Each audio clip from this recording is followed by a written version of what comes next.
একটা মাসালায় যদি আপনারা চারজন চারদিকে যান, বলছে ফারুদ্দু ইলাল্লাহি ওয়া রাসূল, আল্লাহ এবং রসুলের দিকে ফিরে যান।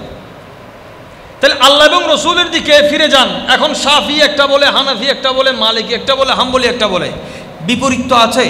তাইলে আপনি মাযহাবে না থেকে ফিরে যাবেন কোথায়? আল্লাহ এবং রসুলের দিকে। দেখতে সত্যের মতো হলেও এটা হচ্ছে সত্য ধোঁকা। সত্য কি? আয়াত একটা, কিন্তু আয়াতের দুই অংশ দুই জায়গার জন্য।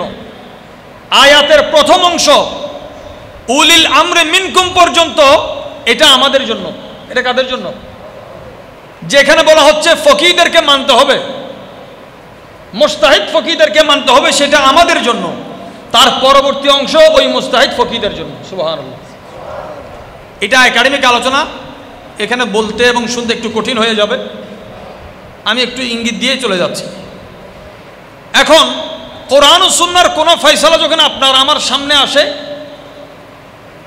আমরা হক মানি কতটুকু? যতটুকু নিজের পছন্দ হয়। নিজের পছন্দের বাইরে হলে আমরা হক, এটা কোরআন হোক, এটা হাদিস হোক। আমরা যদিও মুসলমান, আমি প্রায় বলি যে আমরা মুসলমান, তবে দিনে কত ঘন্টা মুসলমান আমরা জানি না। আমার দৃষ্টিতে বর্তমান সময়ে আমরা যতক্ষণ ঘুমাই ততক্ষণ মুসলমান। যতক্ষণ আল্লাহুম্মা বিইসমিকা বলেন না, আমতু, ওই আল্লাহুম্মা বিইসমিকা থেকে শুরু করে আলহামদুলিল্লাহিল্লাযী আহইয়ানা পর্যন্ত, এত সময় আমরা মুসলমান, আমরা মুমিন।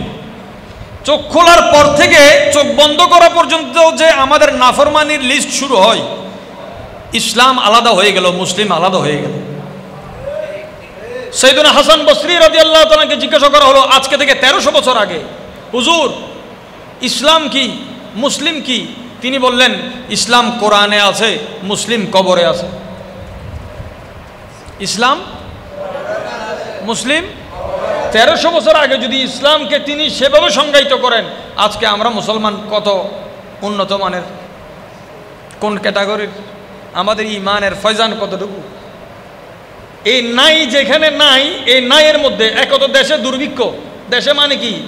শুধু বাংলাদেশ নয়, আকীদার দেশ, আমলের দেশ, এলমের দেশ, হিকমতের দেশ, আখলাকের দেশ, সবখানে আমরা দুর্ভিক্ষ দেখতে পাচ্ছি। এই জায়গায় নিজে খেতে পারি না, এখন আমরা ঝগড়া ছাড়ি নাই।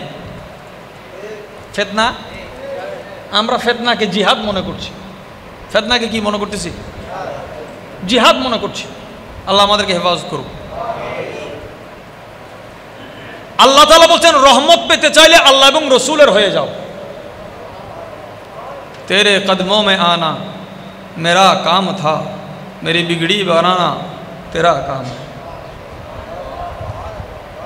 मेरी आंखों को है दीद की आरज़ू, मेरी लाज निभाना आका तेरा काम है। আমরা কোরআনের মূল ইবারত এবং টেক্সট থেকে যখন আমরা তাফসীর কোরআনের দিকে যাব, আমার প্রতিটা কথার দলিল আমি ইনশাআল্লাহ কোরআনুল কারীম থেকে সাবিত করার চেষ্টা করব। তবে আমার কথা শেষ কথা নয়, এমন নয় যে আমি বলার কারণে আপনি মানবেন। আমার কথার কোনো মূল্য নেই, কিন্তু কথা যদি আল্লাহ এবং রসুলের হয়, অবশ্যই ইমানদার মানতে এক মুহূর্ত দেরি